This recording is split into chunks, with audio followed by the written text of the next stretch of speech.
Good afternoon or evening or morning to everyone as it may be. My name is Shoshana Hantman. Want to welcome you to this special event that is being hosted by Beit Kaplan, a rabbinic partnership for Jewish peoplehood. We are at present 70 Reconstructionist rabbis and rabbinical students committed to the principle of Ahavat Yisrael, to the centrality of Jewish peoplehood to our identity, and to the vitality of the Jewish ancestral homeland, Israel. As it says on our website, clearly on page 1, we unequivocally support the right of Israel to exist and to exist as a Jewish state. Beit Kaplan partners with a lay people's group known as the Friends of Beit Kaplan. If you are interested in learning more or in supporting our work, please visit www.beitkaplan.org, and you can contact us through that website if you care to. That last principle that I mentioned, support for the existence of Israel, is one we share with 80% of American Jews and also with 80% of Reconstructionist Jews. Most Reconstructionist congregations are served by graduates of the Reconstructionist Rabbinical College, which is our focus today.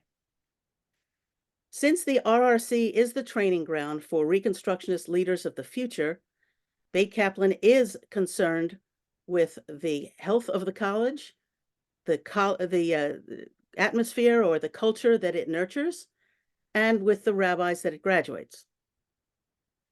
Our speakers today are Stephen Goldstein and Talia Werber, who both were students at the RRC, but who withdrew from the college earlier this year. They will introduce themselves to you in their opening remarks, and you will hear them tell of their experiences at RRC. Then I will ask them several questions, and you also are welcome to add your questions in the chat. I don't know whether we'll have time for all of the questions, but we will do our best. Our coordinator today is Rabbi Jonathan Freirish, and Rabbi Michael G. Cohen will relay your questions to Stephen and Talia. The session is being recorded. So let's begin with Talia Werber. I'm going to ask this question of each of you. What brought you to study at the RRC? Thank you, Rabbi Hantman, and thank you all for being here. It's really wonderful to see you all, and I'm glad to be here with you all. So I grew up in the conservative movement, which has been a really amazing home to my family. As I grew up, there were things about it that I loved and things that weren't necessarily the right fit for me. And when I met my partner, I was looking for a way that I could introduce him to what I loved about Jewish life that fit with my values, that was warm and welcoming. So I found my Reconstructionist synagogue on the Upper West Side. And I really just fell in love with it, both in terms of the people. There was such a sense of warmth.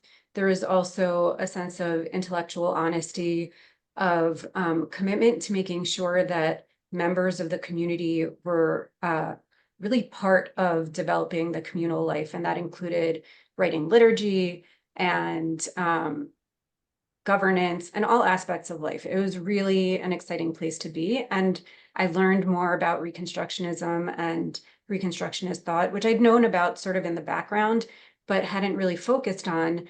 And I just felt that the focus on Jewish peoplehood, the ideas of Rabbi Kaplan, all of this just really fit.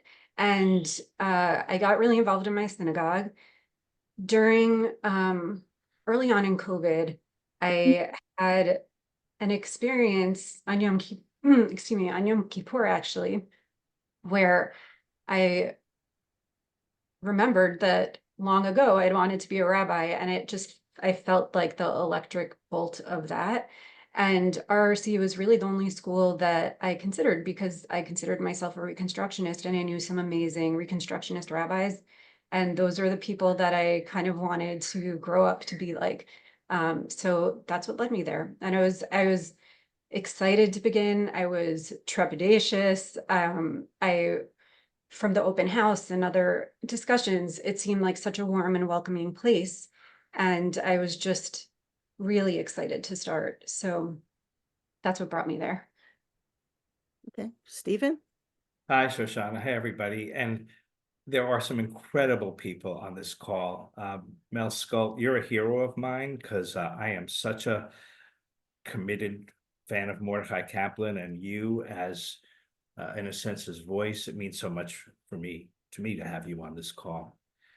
I have loved the Reconstructionist movement for 2 decades, and it's why I thought I'd be the last person in the world to come forth to co-write an op-ed with Talia as I did after the brutal abuse that we took for a year.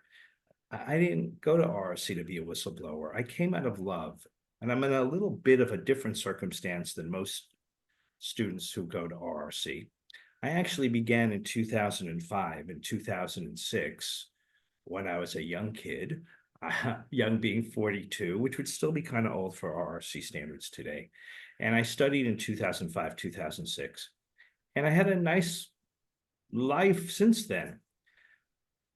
I left the seminary, and I loved it so much because my career got in the way. I was helping with the National Movement for Marriage Equality nationally. I was running New Jersey's LGBTQ organization. I was involved in national marriage equality.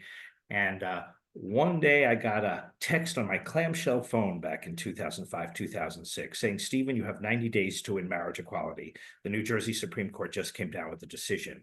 Everybody at RRC knew this decision was happening, and the wonderful faculty at RRC said, go, get out of here, just win, and come back when you win. Well, it took a little longer than 90 days. It took a few years, but I kept my word. I came back to RRC because all those years, I still felt an attachment and love for the school. And the Reconstructionist movement changed my life. You know, a lot happens between the time that you're 42 and attend a school for the first time, and I'm now 62. Oh my God. And you go through a lot in life. You get buffeted by life. In my case, a divorce, relatives, dad died. I could not have gone through those hard times without my Reconstructionist belief in God.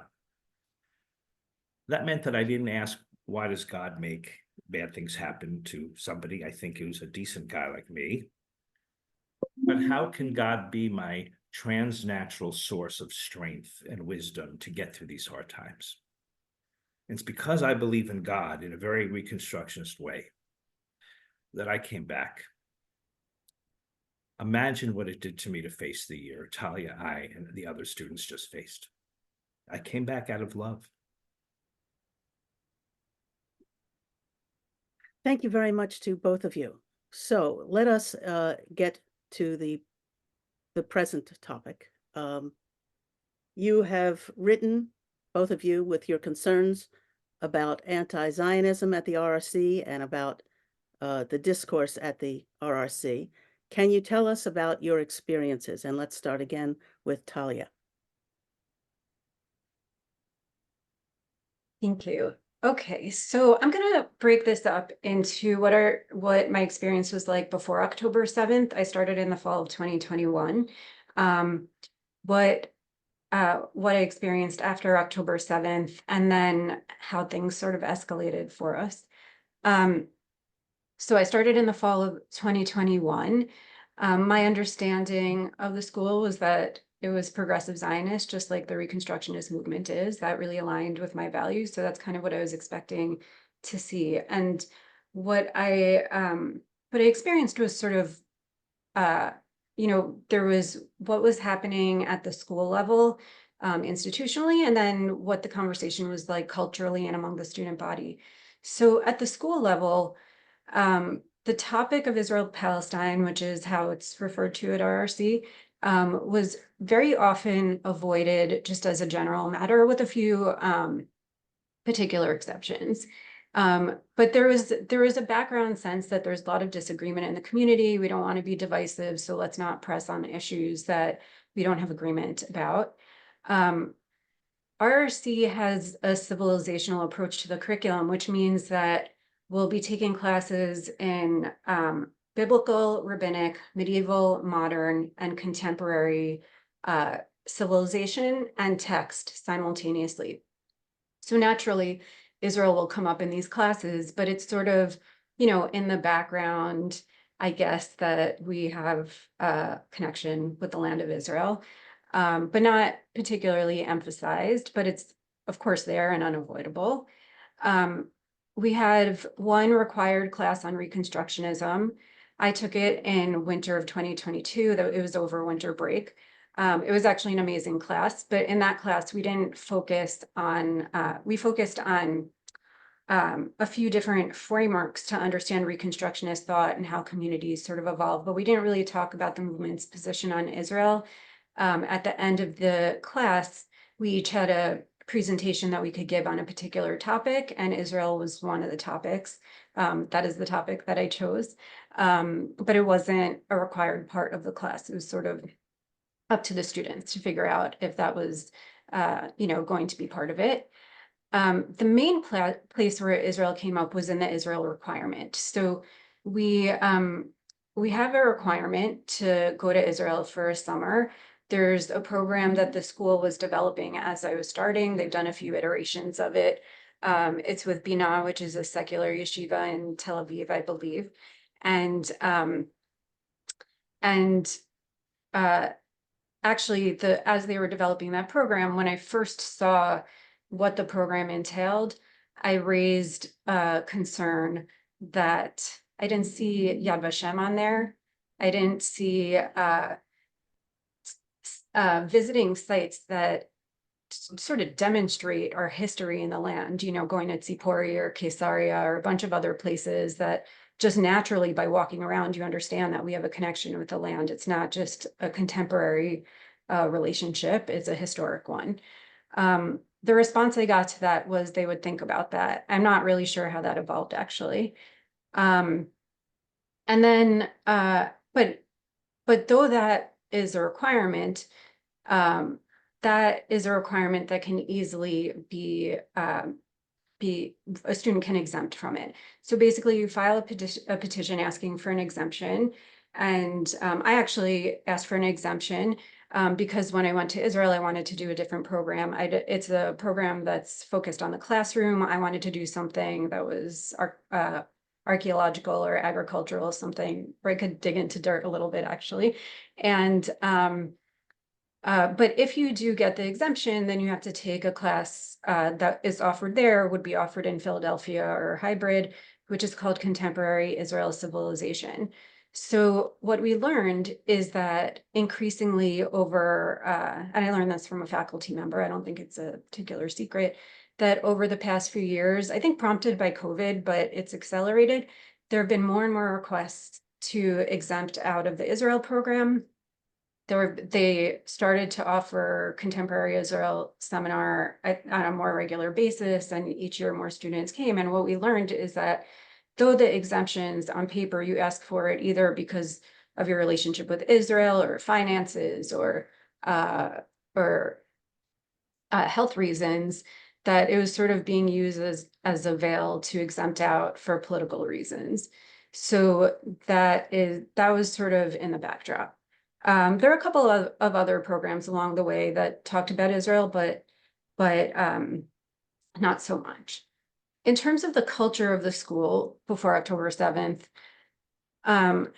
when I started, one thing that I was surprised by was that it felt like there were a few loud voices who are definitely anti-Zionist, and sort of that led the conversation because the school itself was sort of generally silent on Israel. The loud voices sort of carried the day, and it felt like to find out if there were other pro-Israel students, it felt like you had to whisper to your friend and like test it out and see. And, I did that with a few students and it was actually nerve-wracking. It was also part of a larger thing that I experienced. I mean, I was sensitive to this because my mother's Israeli, half my family on both sides are Israeli. And, but on a personal level, something that I also experienced was that whenever the Holocaust came up, and all my grandparents are Holocaust survivors, the response from students was like, ugh, enough about the Holocaust, which was just, I mean, so hard to hear. And when I'd mentioned my family history, the response was kind of like, from students, was kind of like, get over your trauma, which is in a school where we're holding the trauma for people from all different backgrounds, as we should, I believe. But we also know that that's not how trauma works. You don't just get over it. So all of this was sort of coming at me simultaneously. In my first year, I'm going to wrap up this part in a minute, but just there are a couple of other anecdotes that I think are worthwhile to share.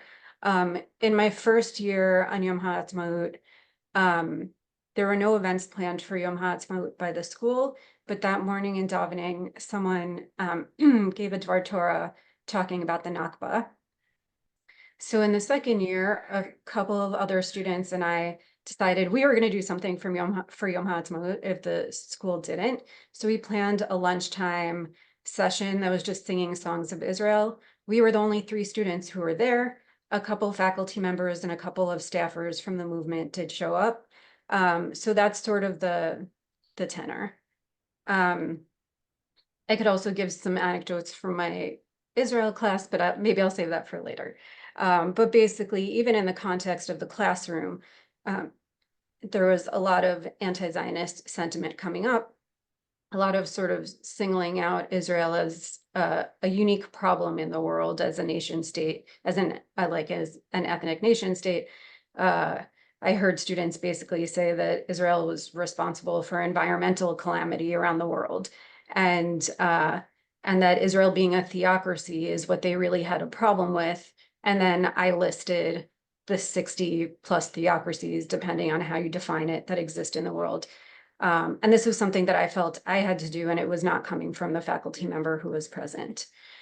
So that's pretty much the environment before October 7th. After October 7th, right afterwards, a couple of us saw students posting to social media. Oh, and also before October 7th, there are a few people who loudly would say that Israel was committing ethnic cleansing, apartheid, settler colonialism, and genocide before October 7th. So right after October 7th, we were seeing a few students posting similar thoughts to social media. And we were just, I mean, on the one hand, it was shocking, and on the other hand, it wasn't shocking because we'd been a little acclimated to this environment, unfortunately. On October 9th, there was a morning gathering for people to like process their emotions around October 7th. And I mean, really, I don't know if anyone mentioned the Israeli victims or the hostages at that point. Conversation, we have a student Slack, which is a messaging platform that students would talk on. It has separate channels. Conversation in there was really heating up, and concern about what was going to happen in Gaza. It was very challenging to, I mean, I did this because I felt it was necessary, but it was very challenging for me and anyone else who wanted to try to center the experience of Israelis after October 7th. So a classmate and I felt the need to form a pro-Israel group. So we sort of gathered together the people that we sensed were pro-Israel. We came together, and by late October, we pulled together a mission statement. We shared it with the students, faculty, and administration. We started setting up meetings with faculty members, administration members. Over months, we had individually and collectively, we had dozens of meetings with the leaders of the school, of the movement, including the head of the RRA, including some of the rabbis who are here today, including board members of the Reconstructing Judaism, and RRC, the college's board. The college does not have a board of its own. There's a college committee that is under the board of the movement. So we met with anyone we could meet with. And we tried to raise the issues of what we were seeing in terms of the discourse. What does this mean for us as rabbis? What does it mean for the future of the Reconstructionist movement, which is ostensibly progressive Zionist? What does it mean when it's a movement that's supposed to be about Jewish peoplehood, and we're not supporting our people who have just been attacked and are trying to figure out how they're going to survive? So this was a major concern of ours. By November, one student left. Or there were 8, for perspective, there were 8 students who publicly signed their name to our mission statement out of about 60 students. By November, one student left.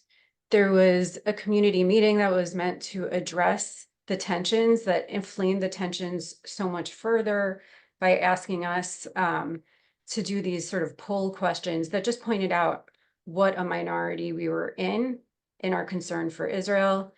By November 22nd, a faculty member started sending out pre-Shabbat emails trying to change the tone that was going on. It took till the end of December, by the way, for those emails to mention the hostages. At the end of November, there was a session for students that was titled Rabbinic Student Activism and Professional Risk-Taking. One of the speakers was the head of the RRA. I attended it on Zoom. It was a hybrid session. And in this session, there was an assumption that all the students there were either going to be at the pro-Palestinian protests, or sort of were aligned with Truah and someone maybe. And people were sort of encouraged to tone down their activism publicly, not to share it with people. And when they were applying for rabbinic jobs or rabbinic internships, not to disclose their positions on Israel. That is what I observed. By December, there was actually one successful program, I would say, that the school led. This is the most successful program. 3 faculty members were on a panel talking about their connection with Israel. And it was really, and they all have very different perspectives, but it was a great opportunity to see how these conversations could happen. SSI asked to meet with the board of the movement. It took 3 months for that to actually happen. But by the end of December, we met with the head of Reconstructing Judaism's board and the president of Reconstructing Judaism. And they basically listened to our concerns. But at the same time, we were sent an email by the person who handles like legal issues and other tachlis matters, saying that they did not take that as a full complaint. And if we really had a complaint, we should file harassment charges. By January, I know I'm moving kind of slowly. There's just a lot to say, and I'm afraid I'm going to miss something important. And I thank you for your patience with this. By January, we were returning to the new semester.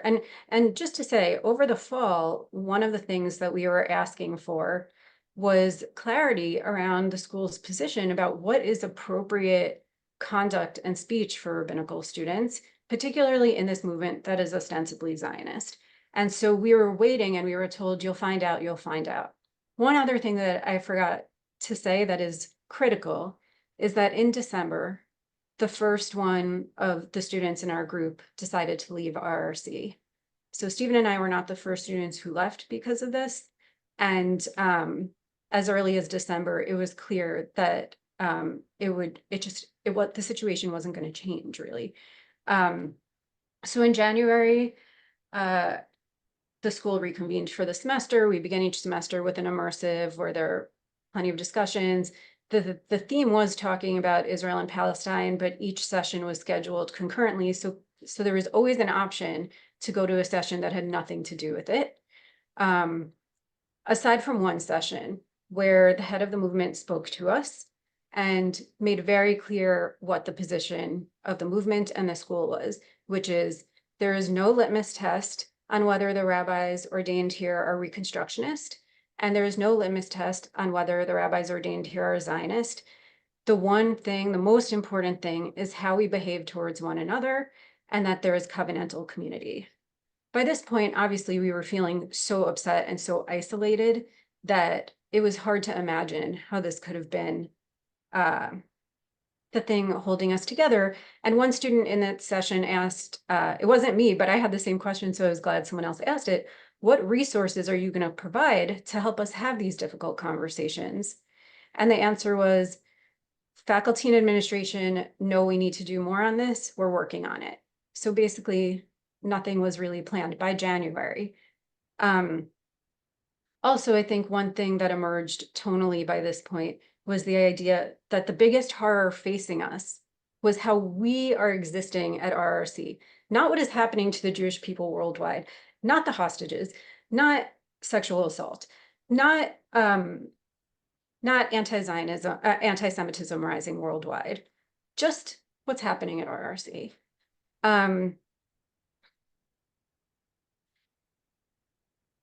Okay, I think I'm just going to say the last situation, and maybe I'll say this in more detail later on. But by March, things had really heated up, and there was this issue that was happening in the background, which is that the year before, in 22 to 23, we realized that there was a surplus in the budget of the Rabbinical Student Association. So over the course of the year, people were trying to figure out, what do we do with the surplus? There was a working group that was looking at developing a proposal for allocations for tzedakah, and a proposal emerged from that working group that we give this money over 3 years to 2 different organizations. So we were going to vote on this eventually for students who hadn't even come in, how we were going to spend the future money. The 2 organizations on the table to donate to were the Lenape Hocking Land Trust and the Black Jewish Liberation Collective. Now, we all I don't know, maybe I shouldn't say this for everyone, but I think I can say this for everyone in the Student Supporting Israel group. Of course, we want to provide support to a group that serves Black Jews. Like, who would not want to do that? But we grew concerned because this particular organization, had a small Instagram presence. Their first post after October 7th was on October 31st, promoting an event that was Let Gaza Live, Black Voices for Ceasefire. And it had Angela Davis, Cornel West, and Mark Lamont Hill. And then one of their next posts at the end of November basically said that Israel was committing settler colonialism and genocide, and I think apartheid also. There's definitely a third piece of that. And we felt that first of all, this was not where I wanted my student association dues going. I thought for a rabbinical school student association to be making a donation to an organization that said these things is really, is really newsworthy. And also, I would never ask my fellow students to donate to an organization that I knew they disagreed with, and they knew we disagreed with it. And we wanted that same kavod. And if we were talking about covenantal community, that should have been part of it. So we raised these concerns. There's a lot more detail I could go into, but there was sort of the process. We were told it was this, it ended up being that. There ended up being a student association meeting. I was told I could read a written statement. We got there. They said, no, you can't read a written statement. You have 1 minute to say things. Basically, what happened was the student body, those who spoke up said that we were racist and white supremacist.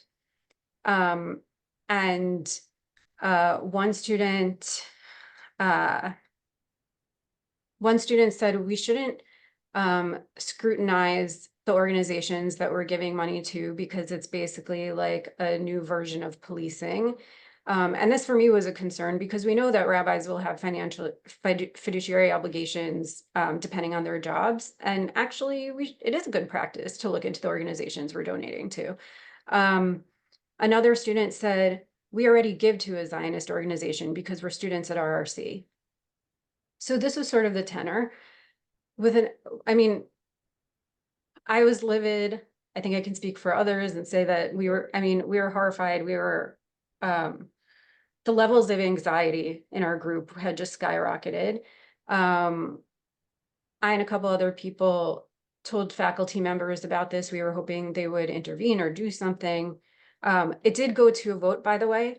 And yes, the Student Association of the Reconstructionist Rabbinical College decided to give an unprecedented donation to an organization saying that Israel is committing genocide. That is the situation we face.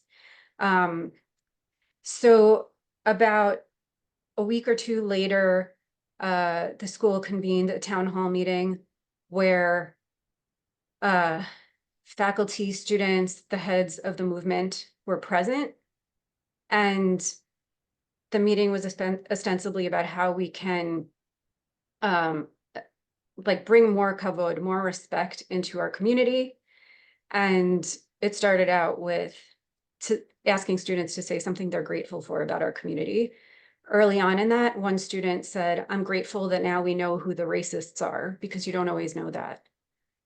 And the whole conversation ended up descending into, we are racist, we are white supremacist. No faculty member, one student said that Zionism is anti-Semitism. No faculty member or leader of the movement spoke about these substantive allegations or even stemmed it. In fact, the vice president of the movement said, "Let's stay longer, I'll order lunch so we can continue the conversation." And the head of the movement, who was present, said nothing during the entire meeting. The next day, I withdrew from the college and Stephen announced his withdrawal at the end of the semester. I was on leave of absence last year, by the way. So I was doing all this when I was supposed to not be dealing with the school. And Stephen's going to speak about this for himself, but Stephen was in classes and had to ride out the rest of the semester. And then there are a few incidents that transpired after that, but that was really the culmination of, for me, there's the question of, I'm in rabbinical school because I want to learn how to be a rabbi. I came here because there was a certain kind of rabbi that I wanted to learn how to be, and I'm no longer going to be able to get that education here. It's just not possible. And so that was ultimately the reason why I had to withdraw. Thank you for listening to all of that. Thank you, Talia. Stephen, it's your turn.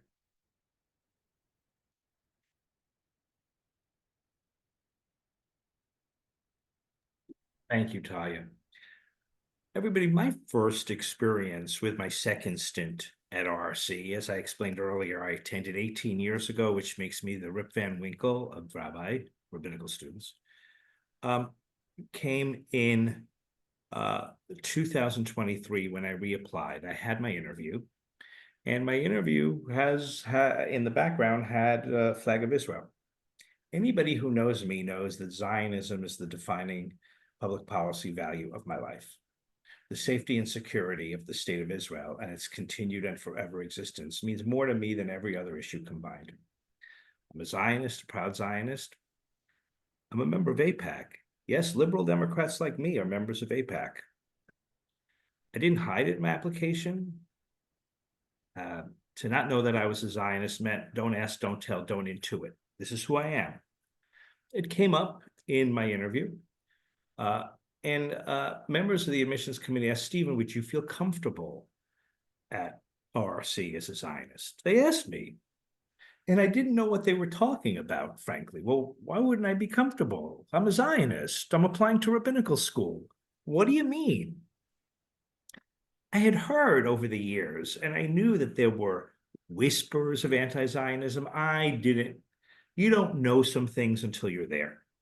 After that Zoom interview, the dean of admissions, who's a fabulous person, I have nothing but wonderful things to say about her. She was a classmate of mine the first time I was at RRC, and she followed up with a Zoom, and she said, "Stephen, will you really be comfortable here? I want to have a gut check-in. I'm paraphrasing, a heart-to-heart. The place is very different. And there were always anti-Zionist students at RRC. She didn't say they were a majority, and I think Talia and I are being very careful to say whether they're a majority or not. I could tell you the tenor, they're the dominant voices. If there are other Zionists at RRC, they're quiet, they're in the closet. The loud anti-Zionist voices control the school. And again, I said, I don't know, how bad could it be? Then I found out. October 7th happened. And when October 7th happened, listen, I'm a wreck. I'm 1 degree of separation from people who were murdered on October 7th.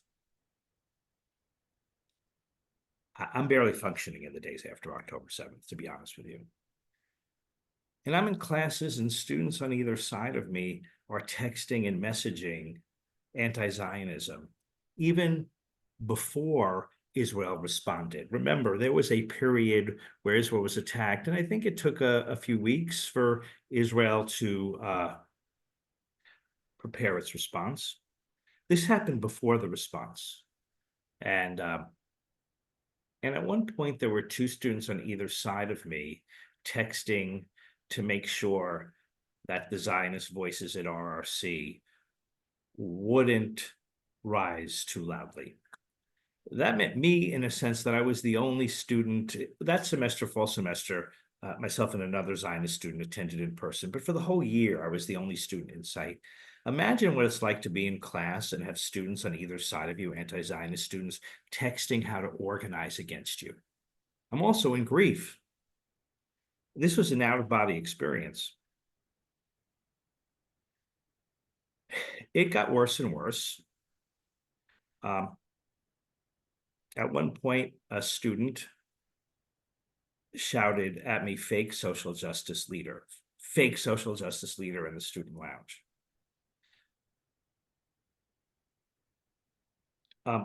That devastated me. I've been a senior member in the U.S. House and Senate, and I have been a staff member or advocate for 213 civil rights laws at the state, local, and federal level in this country. At that point, I really didn't go to school much other than to go in and out of classes. I felt under siege.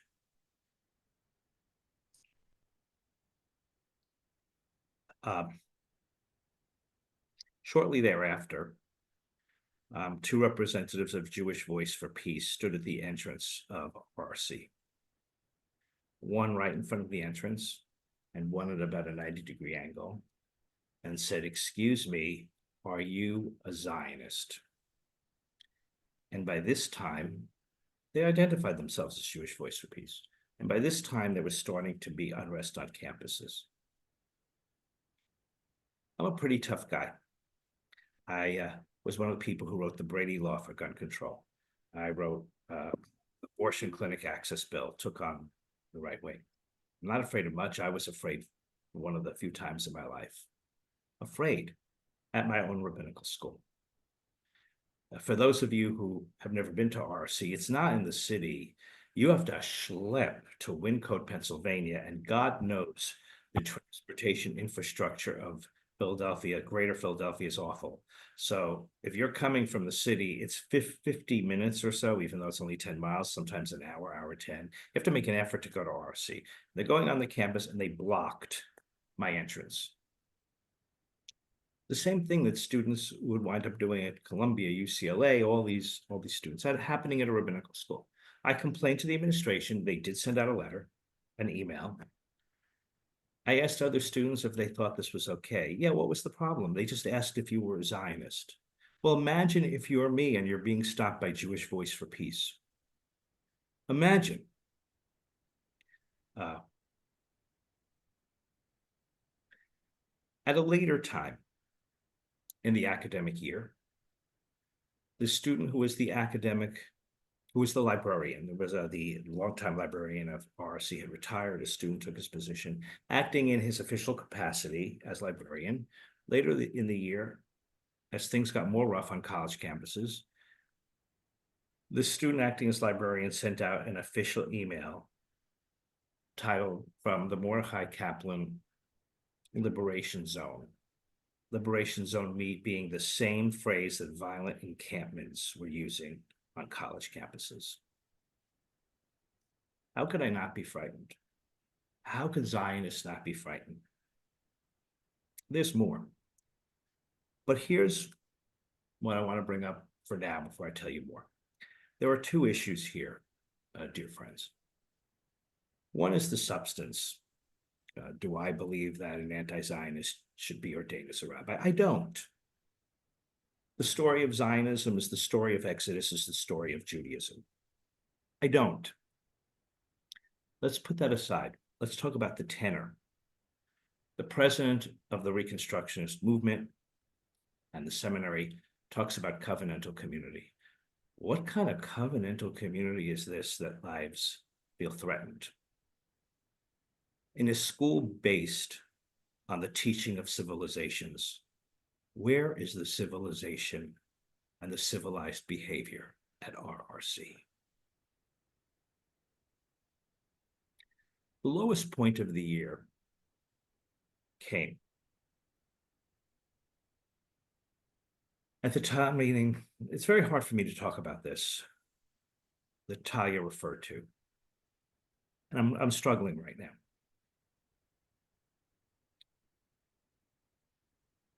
Imagine what it's like to have a town meeting. And I read Talia's notes. As I counted, in my own view, in my own opinion, it may be more than this, but as I counted, there were 9 times directly or by implication, at least 9, in which we Zionist students were called racist in front of the entire school community. Racist.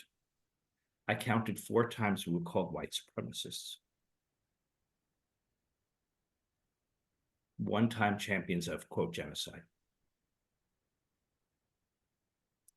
Know that the year before, I won the Wizen Prize for Ethics by RRC when I was at another seminary, but RRC gave the award to me for my paper on the Jewish obligation to award reparations to African Americans. In Congress, I worked on sentencing alternatives to incarceration that were impacting people of color disproportionately. I've taken stands against the death penalty because of its impact on Black people. I led a national organization that marched for Black Lives Matter. 9 times racist. Many members of the administration were there. They said nothing. And the president of the movement knit. I want to be fair. There was no amount of meetings that the faculty administrators of the school wouldn't take. You know, we're Reconstructionists, we love to meet. Let's have a meeting to go to the bathroom. Let's have a meeting for committees. We love to meet. It's all about democracy. I love that. They love to meet.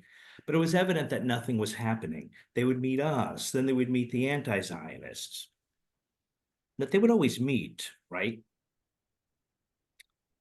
And members of the administration told me that students, among the anti-Zionist students, they're young, they didn't have the maturity, they would grow into becoming rabbis.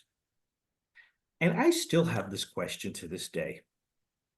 It's one thing to be anti-Zionist. No, I don't think you should be a rabbi. But even worse, I don't think you should be a rabbi because of your temperament. Why is it so linked to radicalism and death threats? Why? Is that really the covenantal community of which the president of the movement speaks? Really? Talia and I and the other Zionist students did everything humanly possible not to go public. Kavod, honoring the kavod of the movement, of the school, and frankly, honoring the kavod of graduates of RRC who were largely Zionist, meant everything to us before we would go public. You have no idea how much we didn't want to hurt the school, no matter how much we were hurt. Dozens upon dozens of meetings. Nothing was happening. We were yes to death, and then we were triangulated to death. We knew the administration was telling us one thing, anti-Zionists were telling us another thing, and I got to tell you something, along the way it dawned on me, maybe, in my own view, as an opinion, maybe appealing to anti-Zionist students was a business model, because I don't know who else would apply, right? And so Talia and I tried everything before that op-ed that we did in the Forward. Everything. Our kishkas were coming out for how much we didn't want to do this. And I told you before, I came back after 18 years.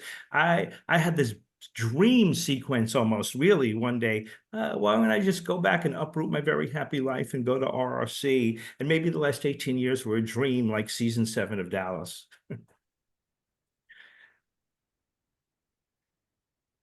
Imagine what it's like to endure what we endured, Talia and I and the other students, and for us to be told publicly in RRC's response that we couldn't hack covenantal community.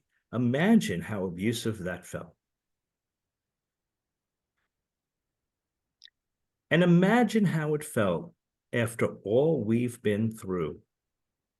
For just last Friday, in an email that came to us from now multiple sources have sent me this email, for a senior rabbi at the school to send an email to students calling us false witnesses. These things happened that I'm telling you, so much so that I was in class and one professor was a Zionist who stood up for us. One is a Zionist and stood up for us. There may be other Zionists, but one stood up for us.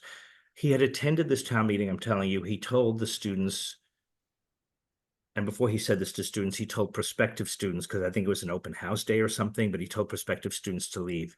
And he said to the class and anti-Zionist students, the display he just saw, under which Zionist students were attacked and called racist and white supremacists and champions of genocide, was the most disgraceful display of student behavior he had ever seen at RRC. And then to read this past Friday that we're false witnesses, and to invoke an eye for an eye, a tooth for a tooth, after all we went through, do you know how damaging this is? And it's not what I'm speaking for me now. I want tshuva. Several have asked, why would Talia and I do this event in the beginning of Elul? I speak for me. I haven't spoken to Talia about this. I really want tshuva from the school. I'm not looking to bring the school to some very damaging, screeching halt. One can make an argument for the benefits of that, given the anti-Zionist rabbis they're producing, whom I believe are dangerous for the Jewish people. But I want tshuva. And Elul is exactly the time that we should be doing this event. It's exactly the time. I'm really still hurting, and I'm very surprised I'm still hurting. I'm at another seminary right now where I couldn't be happier. And by the way, let me say this about so-called pluralism that RRC invokes. Pluralism doesn't mean that you have no standards, okay? Pluralism can coexist with God, Torah, and Israel having a role. My goodness, would RRC accept Jews for Jesus? And listen, RRC has a very high percentage of LGBTQ people. Does anybody on this call who went to RRC seriously think that RRC would tolerate an anti-gay or anti-trans student? Not for 2 seconds. They wouldn't invoke pluralism. Not for 2 seconds. One person's pluralism is another person's values. That's been my brutal experience at RRC after loving it so deeply 18 years ago. Thank you very much, Stephen. Shoshana, I'm yes. sorry, can I add one thing, which is going to end up adding 3 things. So first of all, one thing I didn't note in that list of things is that by May, 3 students who had been in the Student Supporting Israel group left the school. Another 3 students left the group, and we have heard that faculty members encouraged students to leave the group. And there are 2 remaining students in Student Supporting Israel at RRC. So I just wanted to give that where we are now. And the other 2 things is that we have in our esteemed group today, 2 students who have been in the trenches with us, you could say. And they both wanted to offer a few words, wanted to invite them to. So that is Rebecca Van Wagner and Dina Kwasnicki. And I don't know who's going to go first. Can we unmute Dina to start with? Oh, there she is. Okay. Hi. There we go. Hello, Dina. Hi.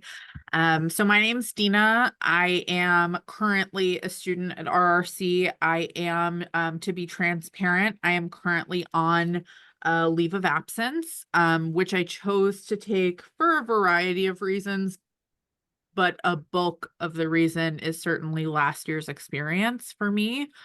What I think Stephen and Talia both kind of carefully dance around is like the emotional toll, but also the physical toll all of this has taken. I shared with a faculty member last year that after one of our meetings, I had to go to an urgent care because my blood pressure had spiked so high.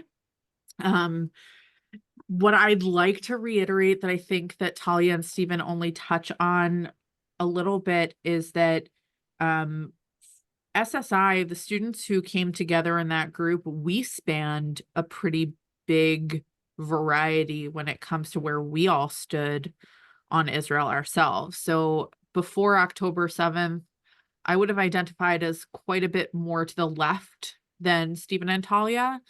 Maybe not so much for Talia, but definitely more on the left end of things. Didn't usually like to use the word Zionist to describe myself. I still sometimes don't love it. To me, the Zionist project was achieved, and that's where we are. But I do very firmly believe that Israel has a right to exist and a right to defend itself, and I have family in Israel. And I think many of my classmates know that. I've often been approached as the like softer version of Stephen and Talia, and people will often say things to me like, well, you're not quite like Stephen and Talia, not realizing what they're saying. But I chose not to sign my name on the op-ed, still being at the school. I chose not to put my name on this event. And I'll be honest, I'm one of the students that Talia referred to who had been told by a number of different people to disaffiliate with Stephen and Talia for a number of reasons that their approach was not the approach. And that is also part of the reason that a few members of our group left, or at least the reasons they cited, that they felt uncomfortable with the direction the group was going and the approach that we were taking. To me, our approach was just meeting with faculty members. I met with so many faculty members. We met as a group, but I also met individually with a number of people. I met with my own advisor countless times. Pretty much every time these little things happened, I met with someone or emailed someone to voice concern. Ultimately, what I want people to know is that what Talia quoted about the litmus test at RRC, what was written in the response to the op-ed about the litmus test at RRC is behavioral, not political. Here's what you should know. The behavior at RRC was the problem, not the politics. I am someone who has friends who identify as anti-Zionist, and I am able to hold company with them. So when people say that some students couldn't hack being in community, I call BS, because, you know, I'm able to be in community with people who feel differently than I do, even if they do feel that Israel is doing something truly awful. I'm also someone who is critical of the state of Israel. I am not a fan of Netanyahu. I feel comfortable saying that. And the behavior at RRC has been a problem for me. It's that other students have felt comfortable saying such aggressive things, or not temporary, like Talia and Stephen didn't really talk about our student kind of portal. We use Slack. It's not in any way moderated by RRC faculty. It's really just not moderated at all. In the immediate wake of October 7th, people were posting in our general channel of Slack. For those of you who don't know, Slack has different channels by topic. Our general channel is a really key source of information for RRC students. It's where you can find out if a class is canceled or if something's happening at the building. It's a really great resource, but that channel got kind of upended by discussion of the war as it was developing. And I was someone who really called that out and asked that that space not be used for that, especially because all of what was being posted there was pretty explicitly anti-Israel. That became a whole argument about whether it could even be moved off of the general channel, and eventually it was moved into its own separate channel that also became like a hub of anti-Zionist students. It's their space, not a space that I would ever engage in.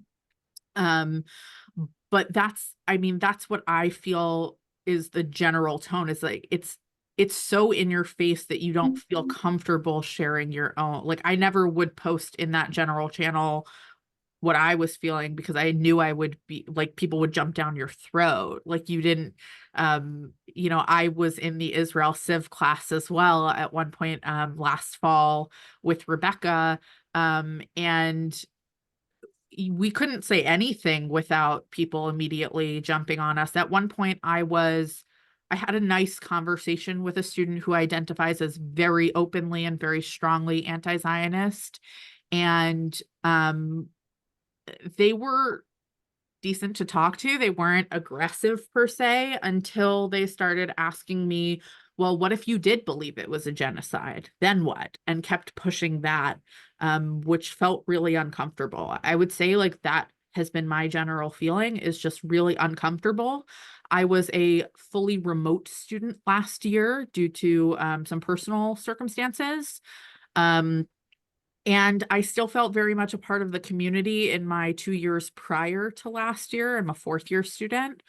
And last year suddenly a lot of people were not talking to me.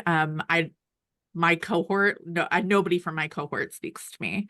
And I've never said anything too explicit. The most explicit thing I have personally ever partaken in through SSI would have been calling out the tzedakah donation. I was the first person who saw the post on the Instagram from the organization. One of their posts was really very aggressive and felt violently anti-Israel to me. And when I say that and even when Talia says that we called this out, we were really gentle about, like, our ask when we came to that meeting was, could we look at other organizations that support Jews of color? Could we talk to Rabbi Sandra Lawson, who is our point person for this, and was happy to speak with people? Like, that was all off the table, which was really interesting. And that meeting was so traumatizing for so many reasons. And I know this is being recorded, and I know that this will likely get back to people at RRC. And I want to say this. Something that I've noticed lately, especially, is that faculty that I've met with so many times have acted like I haven't met with them so many times, or that they hadn't heard from me and all of us saying these things. I understand that this takes a long time, that responding to these things is delicate. And there were many faculty members who sent me lovely replies on email that were very supportive and said, if I'm here if you need to talk, but then nothing ever happened. And that's really frustrating. I'm not saying, you know, like, I think a little bit differently from Stephen and Talia. Like, I don't necessarily feel that they need to kick every student out. I don't necessarily feel any of those things, but I just feel that the behavior is such a problem. I asked faculty to address the kavod issue, that I just wanted to be treated with kavod. I wanted to be treated with dan l'chaf zechut, given the benefit of the doubt that I am one of your peers and that I just feel differently. I said to one of our faculty members that my understanding from my time at RRC that I have treasured is that part of our job as rabbis will be to sometimes sit across from people we genuinely don't believe in, that sometimes we'll be sitting across from a murderer because they are a son of one of our congregants, and that we have to be able to sit and be human and look at them as human. And I felt that wasn't happening at school. And, you know, the response was to hold a kavod town hall, whereas Talia said, someone openly said, I'm glad I know that the racists are here and who they are. Knowing that my classmates think to themselves, oh, look, Dina's walked in, here's a racist, is a remarkable feeling. Excuse me, Dina, thank you very much for what you've said. That you've shed a lot of light on your experiences and your perspective. Thank you. We've come up on on an hour now. So if Rebecca would like to say a few words, after that, we need to get to the questions that are coming in. So go ahead. Thanks, Shoshana. I'm brief. Hi, everyone. Rebecca Van Wagner. Nice to be in this space with you all. I in the same cohort, or I was in the same cohort as Talia and Dina, and we started together. I withdrew from RRC December 10th. Everything Talia and Dina said is true of my experience in the 2 years before October 7th that I was at RRC, feeling that we couldn't talk about Israel or being a Zionist because then you'd be othered and canceled. Lack of discussion about Israel across the school as a whole, from faculty as well and administration. I was also in the Israel Civ class that Dina was in because I was going to do a different program. And just the lack of education that actually went in that class. It was more so a discussion about emotions and feelings related to everything we learned rather than any actual learning. I left because on October 7th, I signed on to social media and saw classmates posting things such as, what did you think would happen, with an image of a hang glider, and text saying Gaza is now free. And I was shocked and like, what about Ahavat Yisrael? What about Am Yisrael? How can I respect myself if I get smicha from an institution that's also ordaining people who are celebrating the death of Jews? How can I respect myself, and how can I go out and respect that my learning, that I actually learned how to be a rabbi for the Jewish people if I'm learning alongside others who celebrate the death of Jews? So amen to everything that was said. Again, my experience ended in December when I withdrew, so I wasn't there for the escalation of things in the spring, but everything that led up to it is true to my experience as well.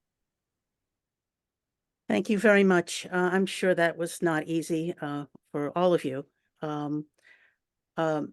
Rabbi Cohen is going to be relaying questions from our participants. So Rabbi Cohen, would you like to relay the first one? Sure. I'm also just writing them down. Just know that if you've messaged me, I have it. And it says my connection is unstable. Great. We can hear you just fine. Okay. Thank you. I've already asked. We're used to unstable. I've asked Jonathan to take over for me if I freeze or lose connection, which he graciously agreed. So the first statement and question. I'll avoid saying names in case people want to remain anonymous. I would like to ask about RRC's response or complete lack thereof to RRC students Louisa Solomon being a signatory on the February 29th, 2024 statement accusing Israel and the US of weaponizing rape in quotations, by talking about Hamas's systematic rape of Israeli women and men, and in parentheses, and the RRA's similar response to RRA members, other RRA members, I'll avoid being specific, who signed on to the same statement. Okay. What Can I, I'm sorry, what is the question though? I think I understand the question. Okay, go ahead.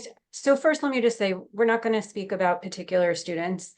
But I will give a little bit of background on this, and some of my back and forth. So towards the end of February, when Israel was waiting for, was hoping that the UN would finally recognize the sexual assaults that happened on October 7th, there was a public letter that was signed by a few people that have been in the RRC community at different points in time that basically said that Israel is weaponizing rape by going into Gaza because of what happened on October 7th. The next day or 2 days later, something like this, in the pre-Shabbat emails that are sent out by a faculty member, it was March 1st, it was the beginning of Women's History Month, Purim was coming up, and the faculty member said, given that it's Women's History Month, let's, like he cited a sugya from the Talmud, and he said, let's look at stories where women's histories have been hidden in Jewish tradition. I got to the end of that email and I was shocked that we were not talking about what happened on October 7th, because our Israeli sisters have been shouting to be heard about what happened to Israeli women and men on October 7th. So I wrote to that faculty member and a couple other faculty members, and I mean, a whole long thing that included some of my family's personal history about sexual violence during the Shoah and other things. And I was like, how could we be saying that Jewish leaders should be talking about women's hidden histories when we're not even acknowledging what's happening in the present, when Jewish people are screaming for people to do that? And the responses that I got from faculty members were basically, oh, that's really hard. We're glad you expressed your personal pain. And this is not about my personal pain. I mean, I have personal pain, sure, but it's not about that. We're supposed to be rabbis. Why are we not talking about what happened to our very own people? Why are we not teaching future rabbis how to do that as a movement?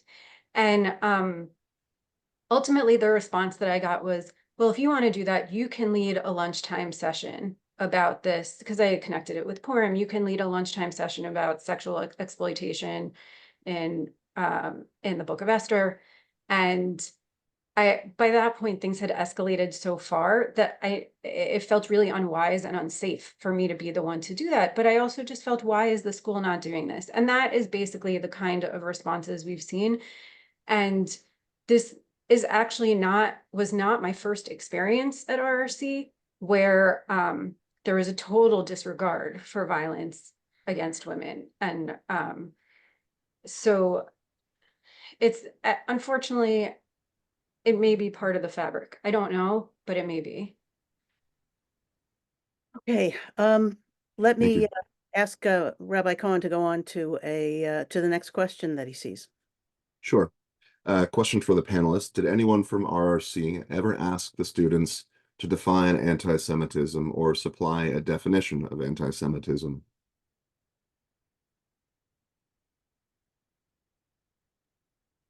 I believe that we asked. I could be, I know our group talked about this.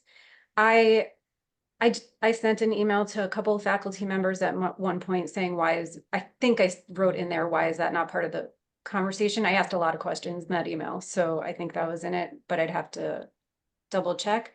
It is possible that it was discussed at the immersive. We weren't all in every session, but I don't really think it was, and it was something I was really hoping would be covered and focused on. I personally hope that we would talk about definitions of anti-Semitism, Zionism, anti-Zionism, genocide, apartheid, ethnic cleansing. All these big words we're using would be nice to learn what they mean. In my experience, no. I remember I was actually at the school for the entire year, physically in Wyncote. Let's put aside whether we believe anti-Zionism is anti-Semitism. My own opinion, it is. Let's put aside whether there's an overlap. Most people think there's some overlap. Aside from Israel, what is anti-Zionism or anything of, I'm sorry, anti-Semitism? Nothing in my experience mentioned anti-Semitism in a year where Jews were being targeted across the country. I felt like I was studying in a vacuum. Thank you, Stephen. That actually flows into the next question and pulling back the overlap. Claire Green, who asked not to be anonymous. Michael, you're breaking up a little. Leadership and love of Reconstruction is better now. Is it still bad? Better. Okay. All right. Again, I apologize. Nothing I can do about this. This is Verizon. Thank you for your leadership and love of Reconstructionism and our people. This is from Claire Green, who does not want to be anonymous. Do you feel that there's an overlap now between anti-Zionism and anti-Semitism? In parentheses, she's saying, I'm not talking about history of Zionism. I'm talking about right now. I'm interested in the academic argument that the two phenomena are coterminous. I think that may be for another panel discussion. I can say quickly, I believe there is extensive overlap, maybe not 100%, but there's a lot of overlap in that Venn diagram to me. Next question. This is for Stephen. Stephen, what did you mean when you said they refer to an eye for an eye? Can you please expand on this? No. These are not my vacation. I'm glad you asked. Last Friday, for those of you who don't know, I think most of you know, the rabbi in charge of student life at RRC, he sends in his official capacity, a weekly Devar Torah of sorts. And he talked about the hostages, gun murders, and Talia and me in the same Devar. I mean, this is how extreme. In RRC's view, the subtext here is that Talia and my writing that op-ed and speaking out today, and that's all we did. To them, it has some sort of magnitude where it belongs in the same Devar as gun murders and 6 hostages. You're kidding me. This is the loss of a perspective.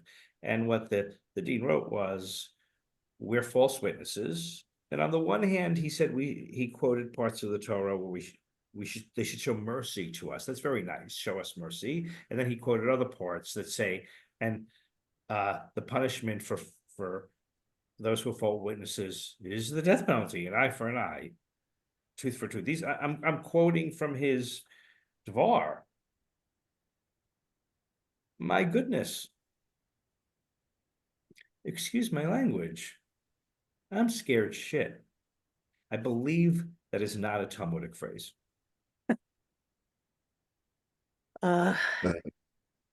So I have a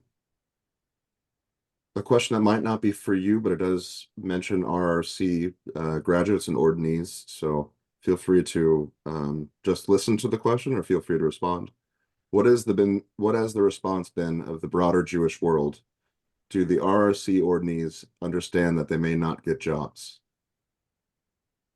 May I say that there is no way that we can answer a question like that? Understood. Well, we can't answer what's in people's minds, but we can answer what we've heard. And we do think, well, not we do think, what I have heard, let me say, is that that there absolutely are concerns about whether people's positions on Israel will impact their career. And we know, based on communications that were shared with us, that at least one student has advocated to the leaders of the movement that they should push for when Reconstructionist congregations are hiring rabbis, that they shouldn't ask what someone's position is on Israel or about their activism. So that indicates to me that there's absolutely a concern that it'll affect their job prospects. And we've heard that from some students. I mean, what kind of signal does it send, to follow up on what Talia said, something she mentioned, when you have somebody for the movement basically telling students, tone it down so that you could get hired? It's not tone it down because Israel's part of Jewish life. It's go undercover, get your jobs, and then do what you want. To me, that's the implication in my view. What a terrible signal this sends. I just wanted to share also, I'm a second career student. Part of the reason that I was on Zoom all last year is that I work full-time at a congregation as a director of youth and teen programming. And I work in the reform movement. I have worked in the reform movement for over a decade. My clergy here, my staff here, many of my past bosses have a lot to say about RRC now.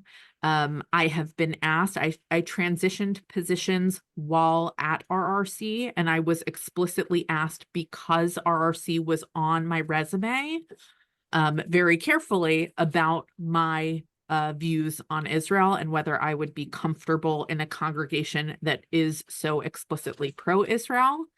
And I have definitely been told by people that I consider mentors that I should be very concerned about my job viability beyond, once I receive my ordination. Certainly within other movements at the very least. I just want to add one other thing, which is that we have been asked several times, why did we publish this op-ed so close to graduation? I think a lot of people in the school community felt particularly hurt by that, or aggrieved or something. And this is actually one of the main reasons why we published it, because we know people are in the hiring processes, and it's not that we're trying to say who someone should hire. We felt it was crucial that when people are hiring for their communities, they ask the right questions to make sure that their rabbi aligned with them. And we think that communities have every right to ask these questions. They're hiring spiritual leaders. I've been part of a community where we didn't ask all of these questions, and the community has suffered because of it. And what we experienced was so awful, and I can't imagine what would happen if a rabbi went into a congregation with a lot of Zionists, and if that rabbi treated them the way they treated us. And I'm not saying that would happen. I think people are different when they're in the school context versus in their rabbinic role context, but also, shouldn't someone be practicing those skills regardless of where they are? And doesn't that say something? So it just felt important to the Jewish people. And also, it was a moment where, as Stephen was talking about, where encampments were ratcheting up on college campuses, and everyone was very concerned about it. And one question that I was hearing all the time was, well, JVP isn't really Jews. It's people acting like they're Jews, but it's not really Jews. We went to school with people on the JVP Rabbinical Council. We knew that it actually, that it was real, and we felt it was important that people know that and can make decisions for themselves. And the final question I have at this time, this is maybe for Beit Kaplan as a whole, which means it wouldn't work. It's not for right now. However, I'll phrase it directly for Talia and Stephen. Talia and Stephen, has Deborah Waxman responded to the behavior you've noted, that everyone is talking about? What responses have you gotten from her? I want to respond to this with love. I'm glad whoever asked that. I'm glad you asked that. What hurts so much about this is the fondness and love I feel for Deborah. And being rejected by her and the way she has let the abuse happen is comparable to the rejection I faced from my own parents when I came out as gay and a divorce and a marriage. Top 3 in my life. Deborah Waxman was, I love Deborah. I'm in pain over this question. She was my Mechina year teacher. We did something called Learner's Minion. I attended other lectures. She's very influential. I met with her constantly, organically years ago, I think twice this time, twice. I want to be, when I say constantly, I mean years ago, when she was my Mechina teacher, this time twice. She was always willing to meet with me. And I'm in a really funny position because I am 62 in the Rip Van Winkle of RRC. It was, yes, she was my dean, former teacher, felt a little bit colleague-ish. I'm older. I'm older than almost anybody in the school, including faculty. So we had very peer-to-peer conversations. And it was really led to believe that something would happen. And the expression she kept using, and my colleagues on this call can confirm this. The expression she kept using is, we're going to lay stakes in the ground. The end of fall semester, she promised me, Stephen, we're going to do something. We're going to lay stakes in the ground. What kind of stakes? Rabbi, I don't know, but stakes. She kept on saying, I remember this phrase like you can't believe. And so when the town meeting occurred, the one in which we were called racists and white supremacists and genocide lovers, whatever, we expected something to happen, that action would be taken. It never came. It never came. Can you imagine, after Talia and I wrote that op-ed, how it felt for me, who had a relationship with her, to have an esteemed rabbi and teacher strike out and basically say we couldn't hack the covenant? What is this, a fraternity hazing? I'm supposed to hack being called racist? I want to follow up on something that Dina had said, and Dina and Rebecca, thank you both for speaking out. They're just, along with the other student group, the greatest people you could ever meet. And parenthetically, let me say this. I'm really glad for the experience, because when you go through a campaign battle, you forge bonds, and these are my friends for life. We're all Zionists, but you can see we're all quite different people, right? And we all had the same shared experience. And I think Dina really underscored that. We're not all cut from the same cloth, right?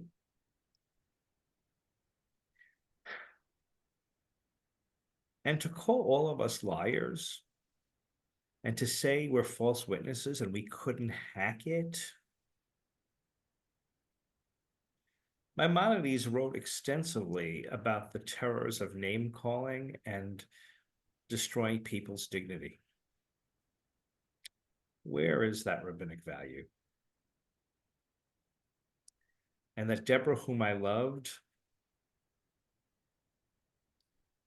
struck out almost, in my opinion, I felt I was dealing not with a rabbi, but with Karl Rove in response. My view. Do I want this to end? Yes. I'm in this for the long haul, speaking for me. I am tough. I've never lost a civil rights battle. And I believe that the right to express my opinion, for the right of the state of Israel to exist, is a civil rights value. Because I believe that Zionism is the liberation movement of the Jewish people, and that Zionism is a civil rights movement. And nothing will deter me from my advocacy in that regard. Not even being attacked by RRC relentlessly. I'm hoping for tshuva as Elul proceeds. And maybe if I really got genuine tshuva, which I know what it would be, I would like some public statement. I don't want something private because that could be triangulated. I've seen it before. We were triangulated to death, telling us what we want to hear, telling anti-Zionists RRC what they want to hear. Maybe I would think differently. But if the movement is going to continue this battle,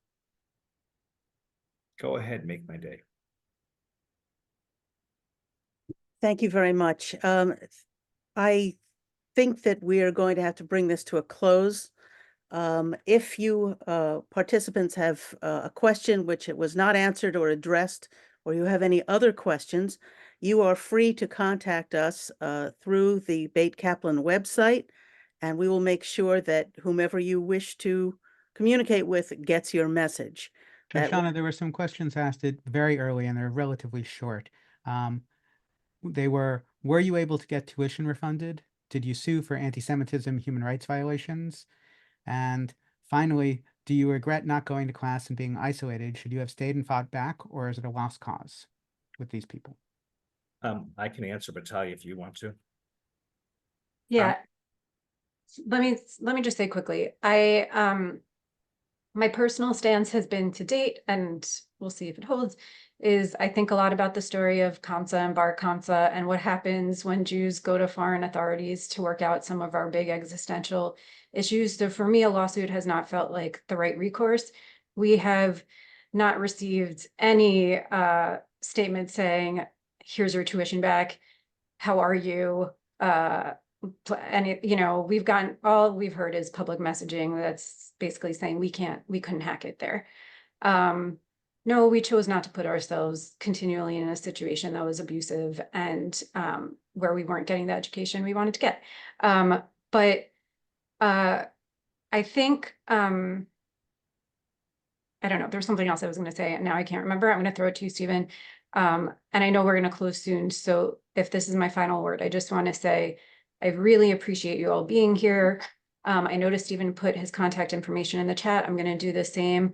And please reach out if you want to talk further. And if you feel that it's important for your congregation to hear what we've spoken about today, be in touch. I want to answer the preceding question.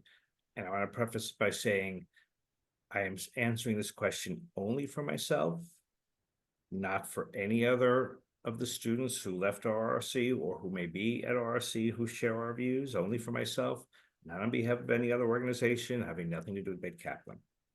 I've absolutely not ruled out a lawsuit.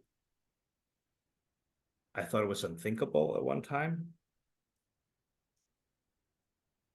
When you have a member of the RRC administration sending out a DVAR, that's an incitement. You've got to be kidding if you're not at least thinking how that changes the locus of legal consequences. And so help me God, I don't know who RRC. I just want to say this. Many of you know I was in a documentary. The documentary won an Oscar. The documentary about my activism was made when I was at RRC in 2005, 2006. I'm scratching my head. I have been so restrained with my colleagues. We've worked within the system. RRC keeps getting more radical, more radical, more radical. Well, at some point, I'm going to have to say that was enough. And I may have to take more action. That may have come last Friday. How would any of you feel if your safety were compromised by a Dvar Torah? By the way, in some ways, it's worse than if they said, go kill somebody, because when you couch a threat in religious language, that's nutty extremism. I have already consulted with experts who think I should take action. I'm going to give every chance for RRC to show tshuva, because I do love the movement. And I'm fair. I hope it happens. Thank you very much. Thank you to everyone who has attended. Thank you to Stephen and Talia and your colleagues who you studied with at RRC. I repeat that you can reach anyone here through our website at www.beitkaplan, BEITKAPLAN.org. And we have lots to think about now, and the conversation will continue. Thank you, everyone. Thank you, everybody. Appreciate you all.